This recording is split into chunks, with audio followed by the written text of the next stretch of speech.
Instead of asking, can Kaido beat Saturn, I'd rather flip this question and say, can the Gorosei even beat Kaido? Because for majority of the series of One Piece, we have not really known too much about the Gorosei. And it's only until recently have we finally start to see them in combat, so we can actually kind of scale these guys to see if they'd be able to beat Kaido. But in order to figure that out, we need to kind of go through their skill sets and see what it is these guys can do, and then after we do that, we'll then stack them up next to Kaido and see, could they beat him? Obviously though, there's going to be some spoilers. So of course, we can't ignore the fact that each of the Gorosei have like their own type of demonic form. And none of these forms were introduced as a devil fruit, so we're led to believe that they are the demons that they can turn into. But to find out what these demons can do, let's start from the top with Saturn. Because after all, out of all the Gorosei, he's the first one in combat that we are introduced to. And the first thing Saturn can do is either like blow people's heads up or stun them if you're looking at him or if he's looking at you. Results may vary depending on how strong you are, because this is a normal soldier and his head got blown off his shoulders when Saturn looked at him. Meanwhile, people like Bonnie and Sanji can get hit by this, and while they can't move, they're not dead. And when it comes to durability, he's not like anything impressive, because even Bonnie just picked up a random sword and stabbed him with it. But in addition to those like weird force type of powers, he can also spit out poison and coat his legs in them. And this stuff is pretty potent, because Luffy can't touch it, that's why he had to, make a little hockey bat to knock them all back. Next on the list, we're going to talk about Mars for a little bit. And even though we don't know too much about him, I'm not going to lie, he seems to be like the most terrifying out of all the Gorosei members. I mean, just look at this dude. His design is sick. And other than flying, we haven't seen too much from him just yet, but he does abuse his immortality or, seeming immortality a lot.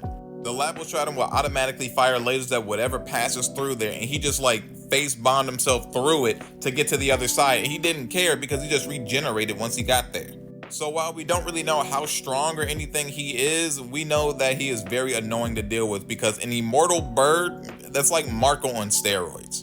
But for the other ones like Warcury, we did get to see more of their skill sets. And when it comes to Warcury, I would say he's pretty threatening. Because not only can this dude use like a Conqueror's Haki roar that affects basically the entire island that he's using it on, but this dude is clearly the tankiest out of all the Gorosei members. Luffy hit this man with the Kaido special, a red rock, and ended up hurting his hand in the process. And what's even crazier about this is that Luffy went Gear 5 afterward and did the exact same thing to the exact same result. So Warcury might end up having like the most durable body in all the One Piece characters. Now, that durability should not be confused for strength. After all, even Dory and Baraki together can like push this dude back, and if they could do that, Katakuri, King, we don't even talk about Kaido and Big Mom yet. And then on top of that, his tusks are literally just swords, so you do not want to get hit by this man.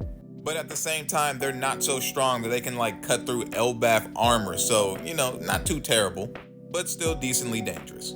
Then we have St. Peter, and this dude turns into basically an Alaskan bullworm. And other than just, burrowing underground like sandworms do, he can also create like a black hole-ish type of suction from his mouth that can bring everything from the island to wherever he is. So clearly the range on this technique is ridiculous. And last but not least, we got Ethan, who I would say is probably the strongest of the Gorosei members that we've seen so far. And the thing is, if he isn't the strongest, he definitely puts in the most work and takes his job the most seriously. For starters, we know that the blade that he uses is the first Kitetsu, so that is a very strong blade. And even though we know he has his like full-on demon form, just like the rest of them, him being the horse right here, this man mainly operates in hybrid mode where he can utilize his sword and the speed of having 4 legs. And he was able to like speed blitz all around Egghead, and he took down every single Mach 3 pacifista before Sentomaru even knew what happened.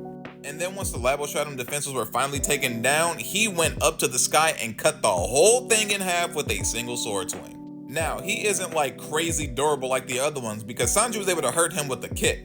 But attack potency wise, I would say he's easily the strongest out of all the Gorosei members so far.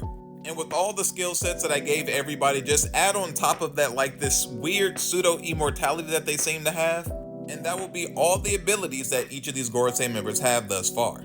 So now let's revisit the question, if all these dudes were to fight against Kaido, would they be able to take him down? And despite the strengths, the weaknesses, the immortality seeming type of ability, I would say they do not have a chance of taking down Kaido at all.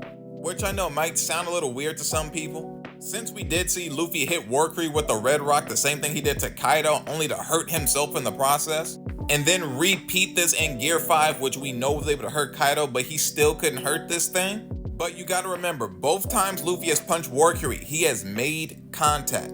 The entirety of Egghead so far, Luffy has yet to use a Conqueror-coded move like this. A contactless punch using only his haki that can even split the sky on contact. And the thing is, I'm betting on the fact that when you utilize this amount of power, you can not only hurt the Gorosei members a lot more, but they can't really regenerate from it. And for why I think this, we just have to go back to when Luffy first became Sun God Nika. Because when all the Gorosei members were like discussing what it is they were supposed to do about this situation, because they had sent Guernica to like stop Luffy because they didn't want Luffy to awaken, some of the Gorosei members legitimately thought it was a stupid idea to do this and make Kaido mad at them.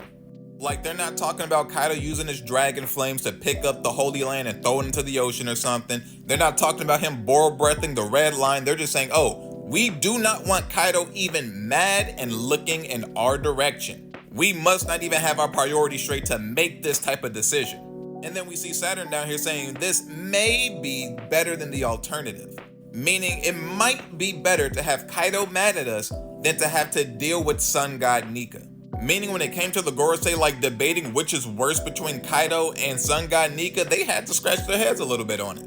It's not a clear-cut thing. Like, Kaido is at that level where it's like, man, will we rather fight a sun god or will we rather fight Kaido? I don't know. This is a really tough one. So despite their abilities, despite their attack potency, despite their poison, and despite their durability, they all still knew that it would be a terrible idea to make an enemy out of Kaido, which means they know that Kaido has something in his pocket that can actually stop them. What could that thing be? We don't really know just yet. But with context clues, and the lack of Conqueror coding used throughout this entire arc, I'm willing to bet it's this level of power that can actually at least put them down for a decent amount of time. And they know this, which is why they never tried Kaido, they never tried Shanks, and they never tried Big Mom. And the only reason they trying Luffy right now is because they have not seen him do this. Remember, the rest of the world does not know what actually went down this day. That's why Luffy, Kid, and Law all got the same bounty, or else Luffy would have like a slightly higher bounty than the other two. So I think there will come a point in time during Egghead where Luffy will start to use Conqueror-coded punches and they'll see like, wait a minute, this dude can do the same thing Kaido can do? And I think at that point, they're gonna have to start giving Luffy the respect that he deserves. And I know that was a long video, but to circle it all the way back around to can Kaido beat Saturn? Yes. But not only do I think Kaido can beat Saturn, I think he can beat all of the Gorosei, and they know it. We, the audience, may not know exactly how that is, but these guys know that it is possible, which is why they never tried this guy.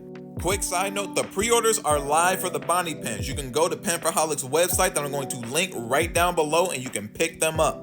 They're on a first come, first served basis, so if you miss your chance to get them, you have to wait for like a rerun, and when that happens, I'm not too sure. But I promise you, we both put a lot of work into this and they look amazing and the quality is top tier. So if you want to grab something, if you're a fan of my work or his, then this is a perfect thing for you to pick up.